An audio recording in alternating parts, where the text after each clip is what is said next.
to the world. Subscribe now to the Hot 97 YouTube channel. It's Ebro in the Morning with Laura Stiles and Rosenberg. It's Ebro in the Morning, Laura Stiles, Rosenberg. You guys give it up for Chloe and Halle right now. The young ladies have a new album, The Ungodly Hour. How are you guys? We are great. Yeah, really good. Up and early this morning. Yep, tomorrow's Chloe's birthday, so we're getting ready to just have fun. What's the plan? What's the plan for Chloe Chloe's birthday? B-Day celebration about? I'll probably eat a bunch because I'm such a foodie. I'm going to go swimming. Yeah.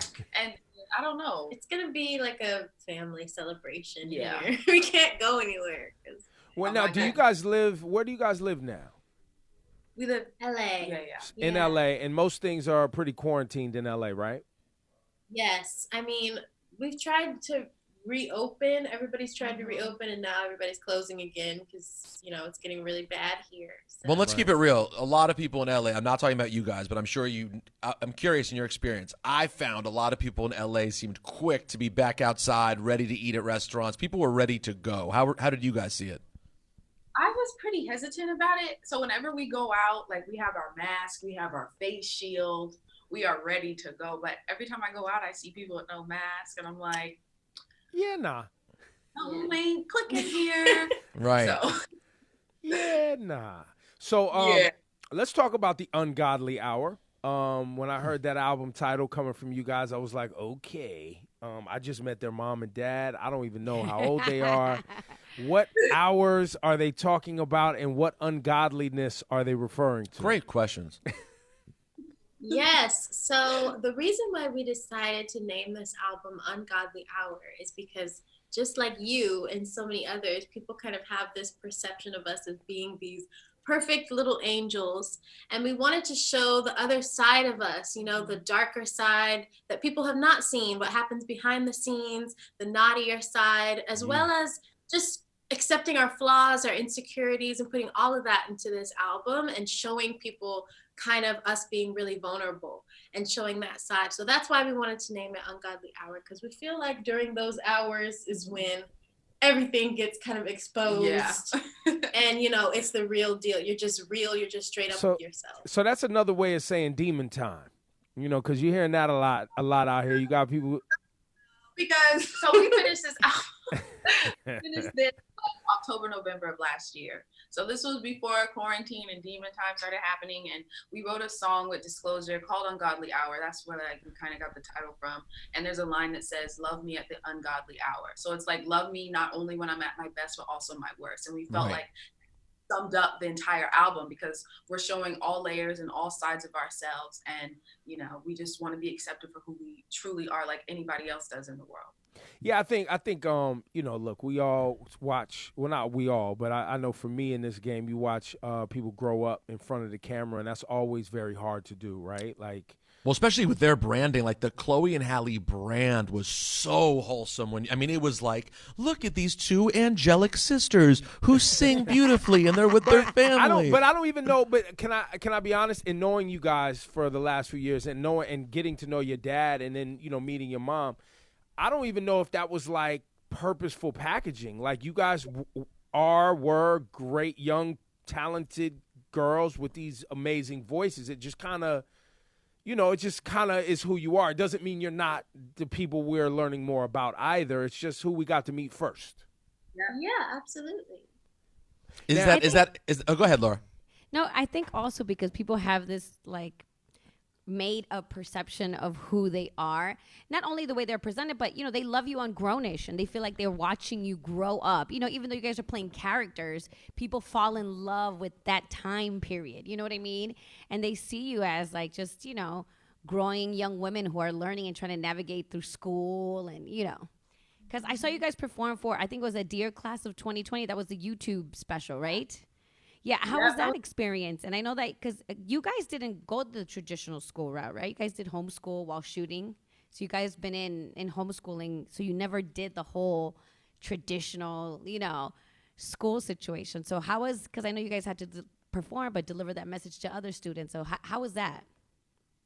That was honestly very fun. So for grade school, I was in school, so was Halle. I think it was second semester of 7th grade, I got homeschooled. And like, that's like middle school going into high school time. Right. Like one friends and stuff.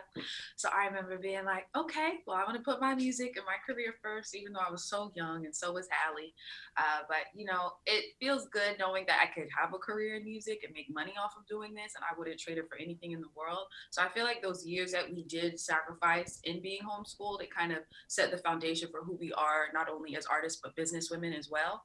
So it was kind of really fun during the dear class of 2020, because like our high school and middle school years were all virtual, and even like I went to a prom with someone I barely knew. So it was kind of, I felt like we were pulling from our own experiences. Yeah, like we could relate in quarantine. Yeah. Well, I just want to go on record to say that I feel like it's Grownish's fault that this Ungodly Hour album came out. And specifically, I think it's Luca's fault. Luca Sabat, who I know is a bad influence on the cast there at Grownish. That's reasonable.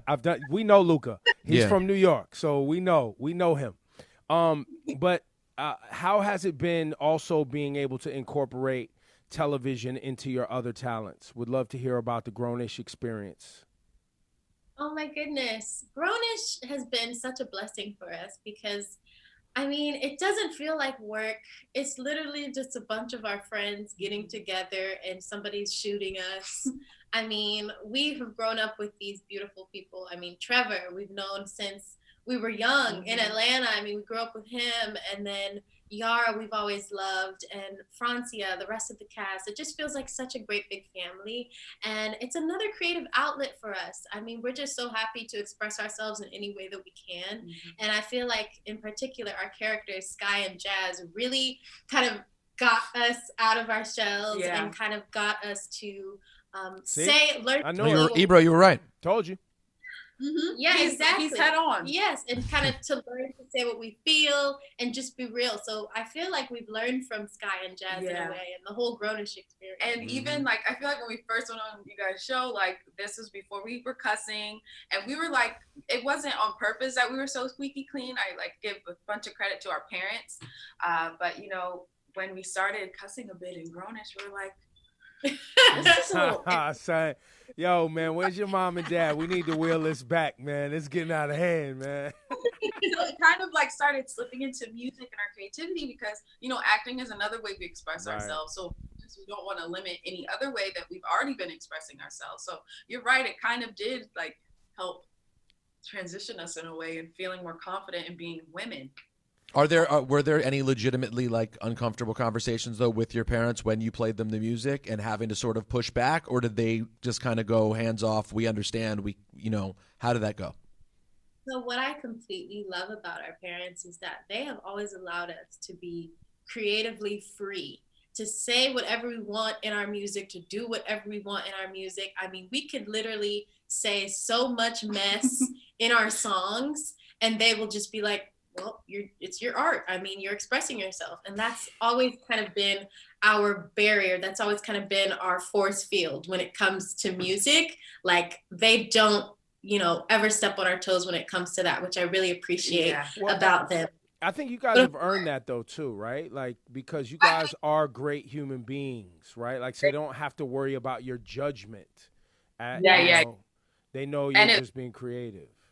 Yeah, and it's so funny too, like, because we're just in our own little shell, and like we have our studio in our garage, so we're separated from the house when we're creating, so they don't hear what we're making. And then like if we have sessions with other people, they're not in the sessions with us. So when we do play them the music, they're like, I remember when we first played Dad Busy Boy, he was like, what are you guys about to say? And he said, hold on, he took a breath, and then he asked us to play it again. He's like, okay, I get it, I like it. So we respect how our parents accept us in all forms and how we share our voice and our stories through our music. Let me ask you guys about your upbringing in Los Angeles. You guys have lived what it seems to be as a pretty good life, and you were afforded opportunities to pursue the things you're interested in. Watching what's happening right now in our country as far as racial justice and people being open about the Black experience and how much racism exists in this country, do you guys have any memories of growing up as kids in Los Angeles when you first were able to notice and feel how pervasive, even if subtle, that racism can be in America? Yes, absolutely. I mean, we grew up in Atlanta, Georgia, so we're Southern Wait, so girls. when did you move from Atlanta to Los Angeles? We moved when I was 12 and Chloe was about 14. So Okay. we Okay. grew up in Atlanta, Got it. and of course, I mean, that has always been something that we have recognized. I mean, we are young Black women. We have seen that. We have felt that. When we first lived in Atlanta, we lived in like Mableton, Georgia, where we would see people who looked like us, our brothers and sisters. It was cool, right?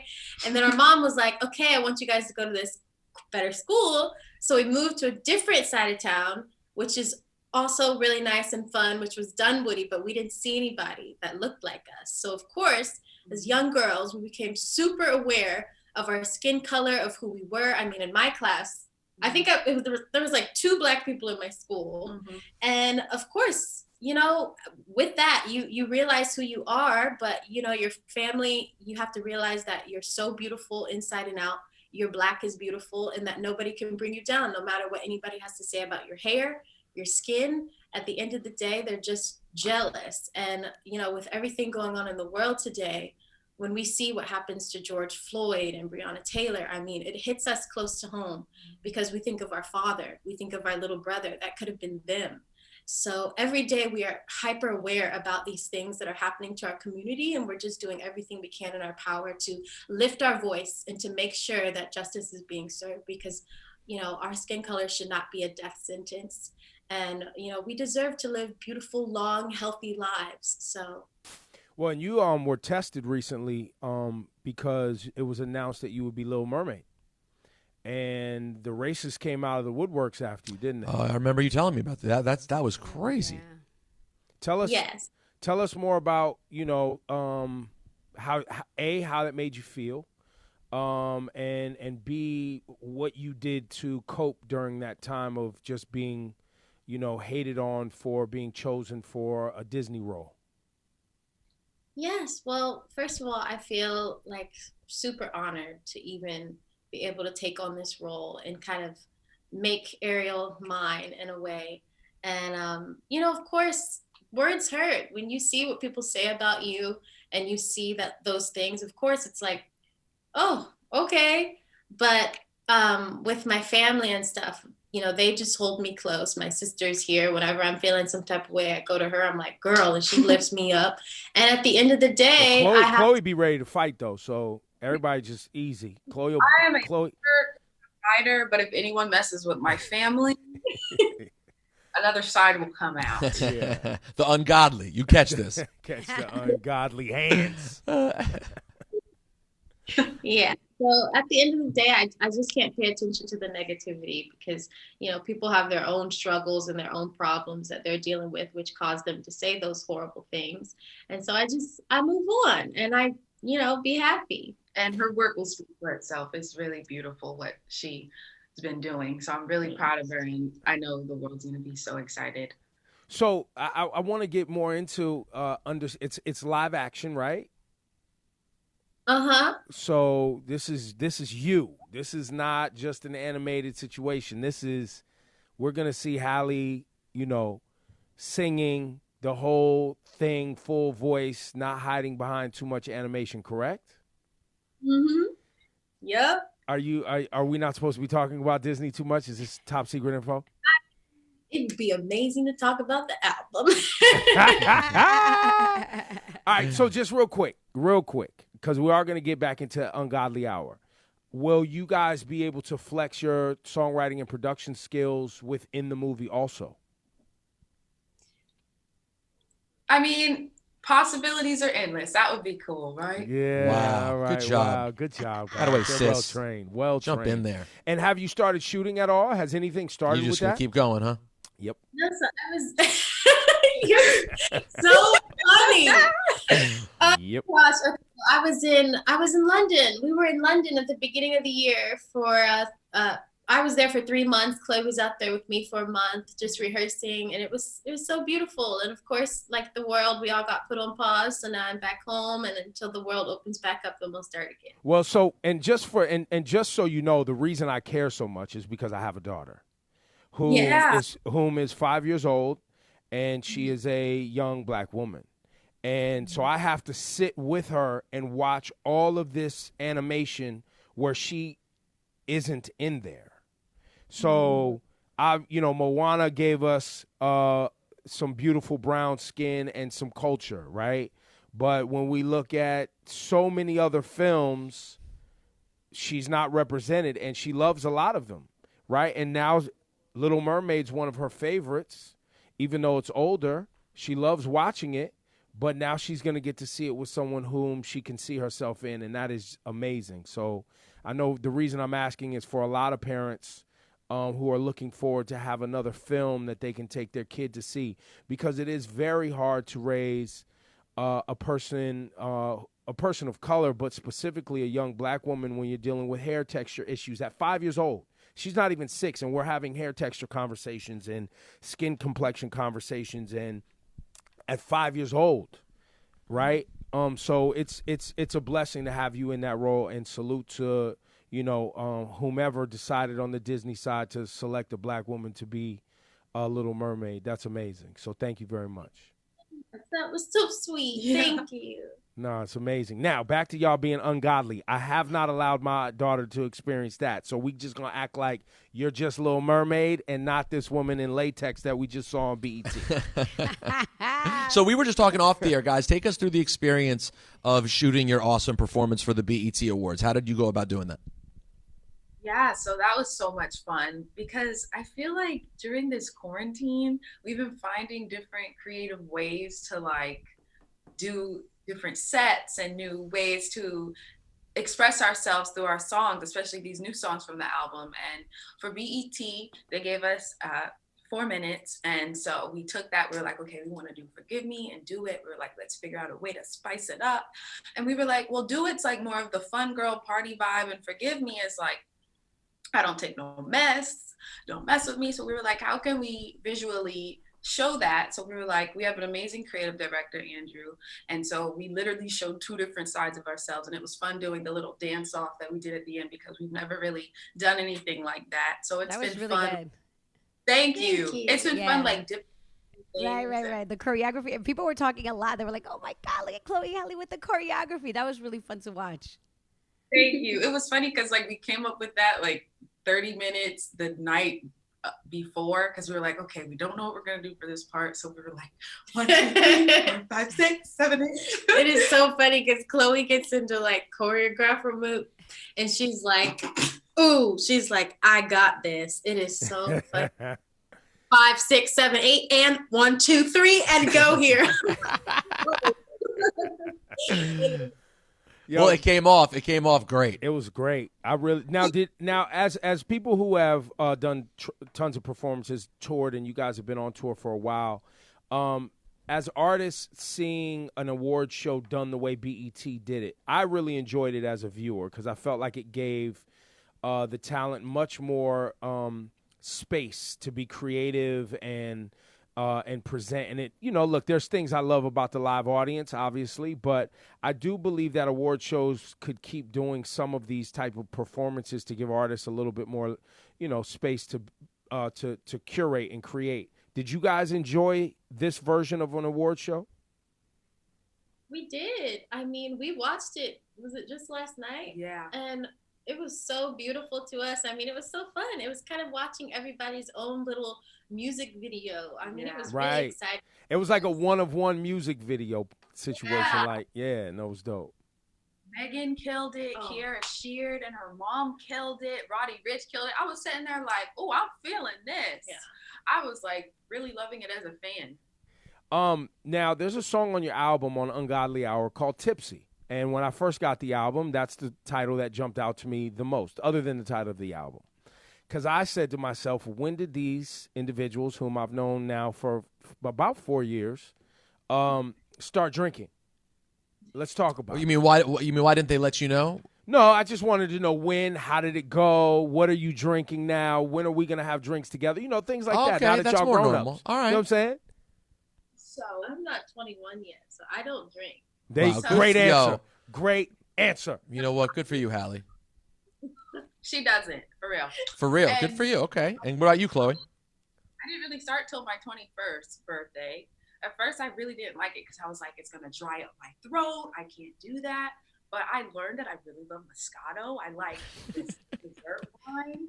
I like the sweet stuff. And so I'll be 22 tomorrow. So I'll probably celebrate in a way with that. But Tipsy was fun because we always knew like people would take that title as like we're tipsy on like alcohol, but really we're like tipsy on this love and how it's driving us crazy over this guy. It was kind of fun to do that like play on words. I was stuck on y'all even knowing what tipsy was. That's what I was stuck Really? on. I mean, they're not 12, dude. Okay, Even if they don't drink that much, they're still grown adults in America. Hey, will you let me do my version of the conversation and you mind your own goddamn business? Have you ever heard Jaquan tipsy? Excuse me. This subject's been broached before. Now, I hate to be this guy, but I'm going to be because I stumbled on the story. I'm not going to even. I'll leave it completely out there and let you guys say what you. Did I read correctly when I stumbled upon some sort of thing about a live chat and a public relationship with a famous person? I'll just leave it there like that.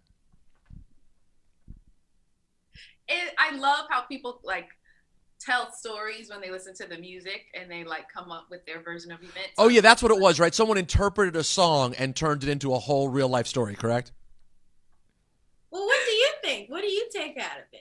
I mean, Well, what's your honestly, I'm not going to be disingenuous. I hadn't heard the song yet. So literally, I don't know where I was. I don't know why I even stumbled upon this, but I just saw a name associated with another artist and it was being interpreted and I saw trending on Twitter. You know, these days here's what happened. I don't normally check trends on Twitter, but in this current crazed age we live in, I'm always curious to see what our psychotic president has done. So I will go check the trends on Twitter.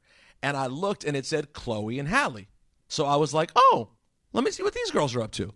Boom, check the trend. And then I see you sitting at a computer and someone's in the comments. Ebro, did you see any of this? No, I just thought it was about their album. I assumed it was about their album too. And Laura, you didn't look either, so I'm the only gossip whore who even saw this? Hey, watch your language. We have young people on It's the the show. Ungodly Hour. Oh, okay. So was there anything to it, or take us through? Was the experience of people talking about it annoying? Take us through that. I don't really mind because we're artists and we're creatives and we share ourselves through the music. And you know, if one person loves the song, if one person feels like they can relate to the situation that we've gone through in the music, that makes us happy. So as long as people feel like they could relate to it, I'm good. Perfect. Well, I'm going to play along and act like you guys aren't in a relationship behind the scenes. I'm good with that, and that y'all aren't dating and have never had a drink before. And this is all just, this whole album is performance art, and you know what I mean? Let's get this Disney thing across the line, do what we do, and go stream this new album, Ungodly Hour, courtesy of Chloe and Halle. And I love you guys so much, and we're so proud of you. We love you. Thank you, guys. Congratulations, guys. Are you guys both on production on this album, too? Yes, my beautiful sister has mostly done this amazing album once again with her beautiful production. I mean, it was so fun getting in the room with like Scott Storch and Boy Wonder and her playing like all of the tracks that she had made and them just being mind blown. That's always my favorite part of these sessions anytime we go in. And of course, it's so much fun to have our hand in everything in production and writing. So yes. Yeah, Chloe, people don't know Chloe on the drums, B. She's on the drum programs, the piano. She's on it. Oh yeah, I saw there's a lot of names on that album though. Boy Wonder, Scott Storch, Jake Mike One, Will made it. Mike Will made it. Chloe, did you learn anything awesome from these people you got to be around? I always love being in a room with male producers because I'll always like be sitting in a chair right behind them looking at what type of plugins they're using, what type of effects they're putting on it, how they're busting the tracks out, because I like to learn by watching. So then I'll like see little nuggets and I'll take it back when we're in our home studio and I'll be like, okay, let me apply that. And it's funny because on my notes I have a long list of plugins that these really great producers have like told me about, and we've learned that the most successful people in their field are the ones who are most open and the most kind. It's always the ones who aren't that successful who are like this and like keeping everything to themselves. So it's been collaborating and learning. And my number one favorite collaborator is my sister. She's the one person I don't get nervous making beats in front of. I'll still blast it on the speakers because it's like a trial and error process and we like using experimental sounds. So whenever we are in a session with other producers, I'll put my headphones in and then I'll put it on the aux after I feel like it's gotten to a good place to share. Whereas Halle can hear it through every single stage of trash until it gets good. Trash, she'll just sit there and keep vibing, and it's like a good support for me. That's dope. Ladies and gentlemen, this is Chloe and Halle. Go get Ungodly Hour now. It's available on Apple Music or anywhere you stream music. It's great seeing you guys. Congratulations, ladies. Thank you. Thank you. Big hugs to your daughter. Thanks, guys. Stay Big Peace, hugs, guys. man. Thank you. Send love to mom and dad, too. well. All right, take care. Bye, guys.